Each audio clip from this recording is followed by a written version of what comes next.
Assalomu alaykum, aziz yurtdoshlar. Men shu Jalolbekda klinikasiga keldim. 3 shoxli nerv og'rig'i bilan keldim. Xudoyimga shukr. Hozir 100% qutulib bo'ldingizmi? Xudo xolasa 100% qutulib bo'ldim. Og'riqlar bezovta qilmayaptimi? Yo'q, vashim bor. Hammaga tavsiya qilaman. Nimaga desalar, men shunchalik yomon, umuman tasavvur qilib bo'lmaydi. Bu og'riqni tasavvur qilib bo'lmaydigan darajada og'riq bilan keldim. To'g'risi, men zo'r vrachlarga bordim, professorlarga bordim. Bormagan joyim qolmadi. Men 1 yildan beri bu kasal bilan kurashyapman. Bu kasalni yengib o'taman deb shunchalik harakat qildimki, oxiri yiqilib qolishgacha bordimda. Keyin bu bir inson orqali mana shu insonga keldim. Mana shu odamga kelib, mana shu yerda shifo topdim. Men boshqa doktorxonalarga bordim, hamma klinikalarga bordim, professorlarga bordim, hammasiga bordim. Borib lechena qildim. Lechenam tugagandan keyin 2-kun sanab turaman har safar.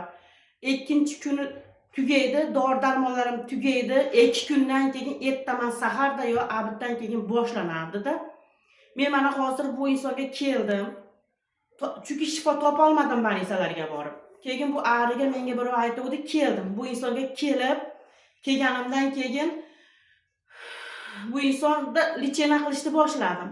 Lekin birinchi olganlaringda 2 kun qo'zg'alar ekan. Kuzatib bordim bu kasallikni. 2 kun og'riydi. 2 kun og'rigandan keyin 3-kunga o'tar kechasi og'riqni qo'yib yuboradi. Hozir mana Xudoyimga shukr qilaman. Men 3-etapdaman xudo xolasa. Tasavvur qilolmaysizlar. Bu kasal yomon kasallik. Men shunchalik yomon holatda edimki, hattoda men o'zim o'ldirishga tayyorlanayotgandim-da. Uje bolalarim ham ko'zimga ko'rmay qoldi. Rostdan men shunchalik yomon holatga tushdim-da.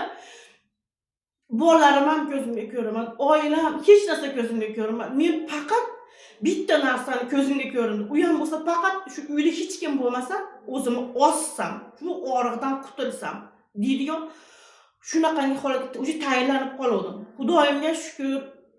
Xudoyim o'zi bergan dardni o'zi oladi, lekin men marta shukr qilaman. Shu insonga rahmat, shu klinikani ochganiga rahmat. Men shifo topganimga shukr qilaman. Ming marta shukr Xudoyim. Shu dardni berib yana qaytarib olganiga shukr qilaman. Hammalaringga tavsiya qilaman, kelinglar. Shifo topasizlar, kelinglar. Alloh shifo bersin opa, shifo bersin. Endi Xudo xolasa yaxshi bo'ladi inshaalloh bundan buyog'iga. Salomat bo'ling opa. Salomat bo'ling.